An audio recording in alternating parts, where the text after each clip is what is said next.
Okay, so here's another example of a triangle that we want to solve using the law of sines.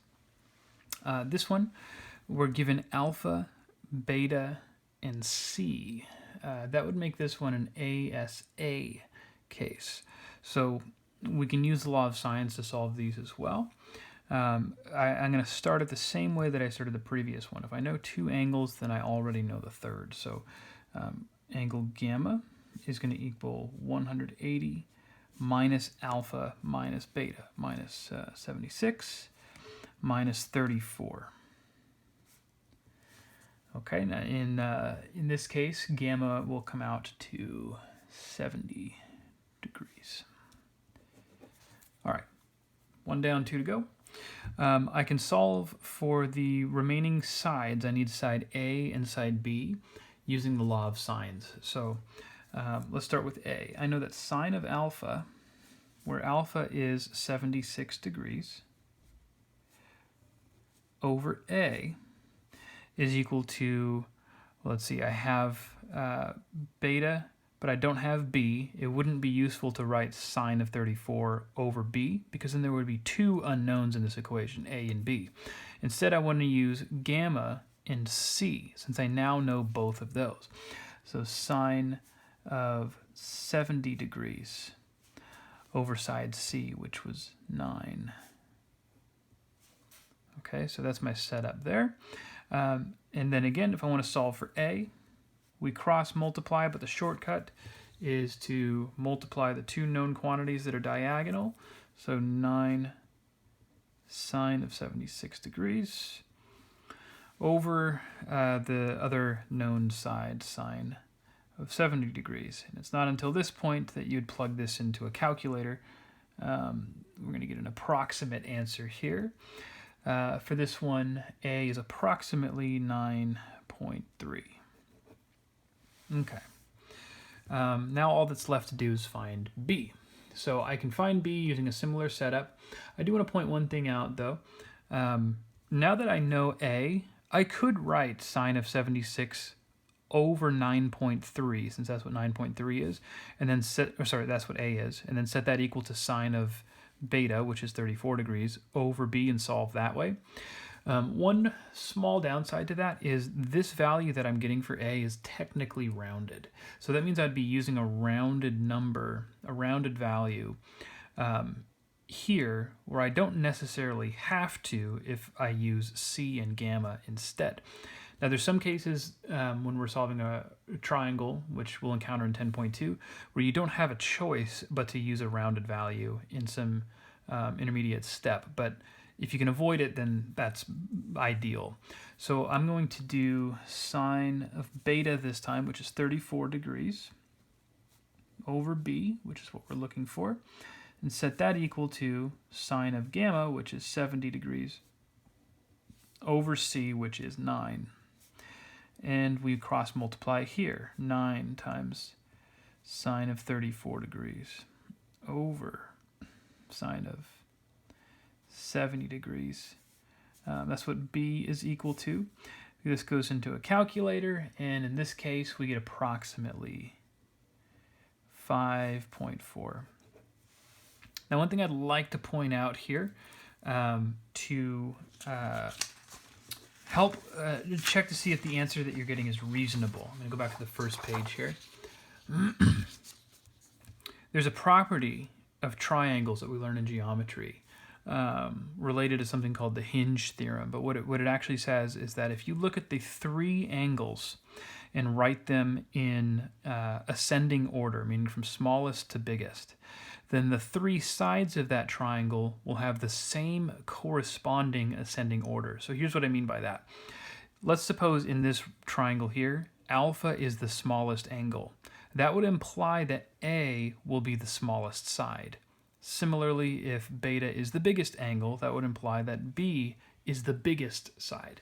So we can use this as sort of a comparison tool to make sure everything's coming out to reasonable values. If I look at the angles that I have, going from smallest to biggest, beta is the smallest angle. Gamma at 70 degrees is the second largest, or second smallest, depending on how you want to put that, the one in the middle, let's just say it that way. Alpha at 76 degrees is the largest value. So it goes beta, gamma, alpha. That implies that our sides from smallest to biggest should be B, C, A. Well, B is 5.4, definitely the smallest. C is 9, and A is 9.3. It does go in the correct order. That's something that you can do to check and make sure you didn't make a mistake somewhere along the way. Okay, so we've encountered two of the three cases that we can use the law of signs for. What we haven't talked about is the Ssa case, which is also called the ambiguous case. And the reason it's called the ambiguous case is because if you have an Ssa case for a triangle where you know two sides and a non-included angle, then there's more than one possibility for the kind of triangle that might be describing. So you have actually four cases here. I'm going to break this down into each of those possible cases. Let's start by looking at this one here. For each of these triangles, we're assuming that we know the lengths of the sides A and B, and we also know the measure of angle alpha. And notice that side A is opposite angle alpha. So the idea here is we're going to take side C, which is unknown, and make that the base of the triangle. That way, side B goes this direction, and side A is going to basically hang from this vertex right here. So the key idea here is that the shortest distance between 2 points is a straight line. If I'm trying to find the altitude of this triangle, then I want a perpendicular line I want a line segment that goes from this vertex perpendicularly to this base C here. That is the absolute shortest that side A can be. That altitude, like in the previous derivation of the law of signs, we call that h. So here's a case here where I'm looking at a right triangle, and this side here is the altitude of that triangle. That's h. That's the h that you're seeing here. H represents the absolute smallest that side A can be in order for us to have a triangle in the first place. If side A is shorter than the height or the altitude of this triangle, then we have a case like this where you're technically not even looking at a triangle. It can't close this gap right here. If A is exactly equal to H, then we have this case here where A is just long enough to reach this base and create a right triangle. Then we have these other two cases here. So in this case, we're assuming that the length of side A, remember A is given to us, is greater than H. And I'm going to show you in a moment, H is something that we can compute from these known quantities. So if you have A and you've found H and you compare the two, and side A is greater than side H, then what that means is that A is longer than the altitude of your triangle. So what that means is you can't just drop A down perpendicularly to this base because it'll go past it. It'll be too long. But if you think of this vertex as being kind of like a hinge on a door, and A as being the door itself, you can swing side A, that door, left or right until the tip of side A just intersects that base there. Now notice if A is longer than H, you should be able to swing A two different directions. You can swing it to the left or you could swing it to the right. And side A in either case will be the same. Notice that the measure of angle alpha and the length of side B have not changed at all by doing that. So you have the same three measurements that you would have been given in the problem, but two different triangles that could correspond to that. You have this one right here, and notice that this would be an obtuse angle right here. And then you have this larger triangle right here. In those cases, you need to give both solutions. Now, the one final case to consider is if side A is greater than or equal to side B. Notice here, in addition to assuming that A was larger than H, we were also assuming that A was smaller than side B. You can kind of see from the picture, side B does look longer than side A. So what's the issue that comes up if A happens to be greater than or equal to B? Well, the issue there is what we did with this hinge idea. If you're trying to swing A towards the left in this diagram so that A will fit between this vertex and this base, you only have a finite amount of space that you can drag A until you hit this other side of the triangle right here.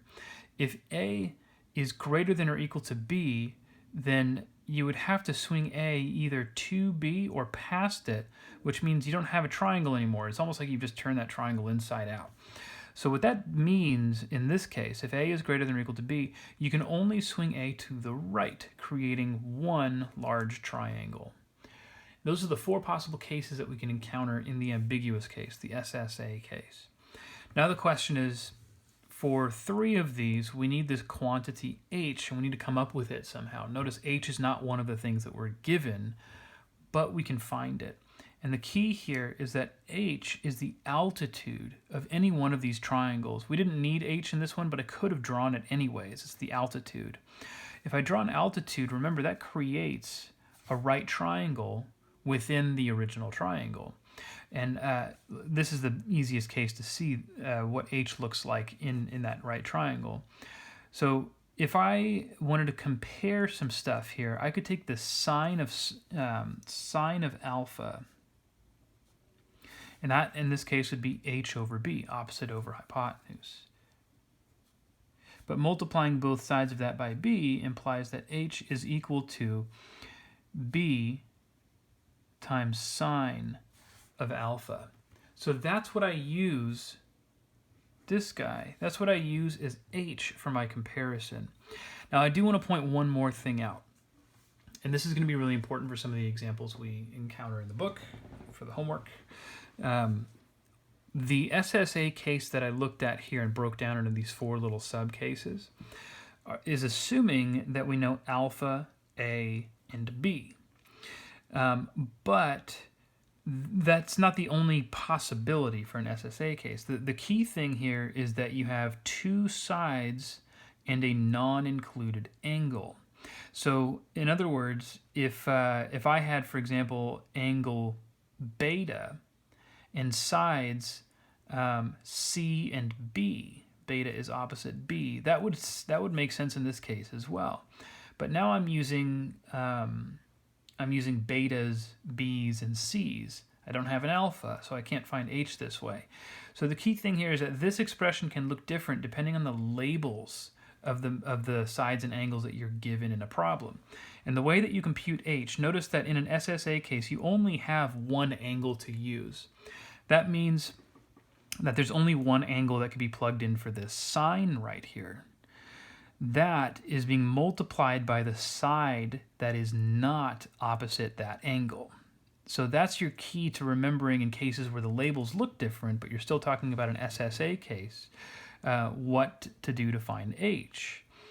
So again, what you're doing is you're taking sine of the only angle you would be given in a problem like this and multiplying it to the only side that you're given that is not opposite this angle. Okay? That's kind of the idea behind that. So let's do one example, and then that'll be all the time I have for this video. We'll do more examples in the next video. In this case, what we're looking at is solving the triangle with the given measurements A equals 12, B equals 17, alpha equals 71. So the labels that were given here do match the triangles that we were shown here. We have alpha, A, and B.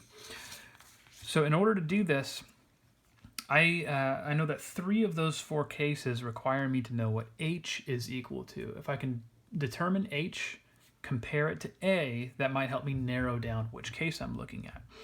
So H, remember, is equal to B sine of alpha, sine of the only angle I'm given times the only side that is not opposite that angle. This is equal to let's see, b is 17. Sine of alpha, I get sine of 71 degrees. Okay, now I'm going to let you plug this into a calculator, because what we're going to do is we're going to compare this to side A. Now, if you were to do that, you would find that this value is actually greater than 12. Plug it in and get a decimal and compare the two. This turns out to be greater than 12. That means that H is greater than A, which is the first case here. A is not long enough to reach the base of that triangle. So in this case, there's nothing to do. It says solve the triangle, but there is no triangle that could have these measurements. So we say that there's no solution here. Okay? No solution. That's the quickest example we're going to see. The others will take a little bit more work, and I'm going to save those for the next video.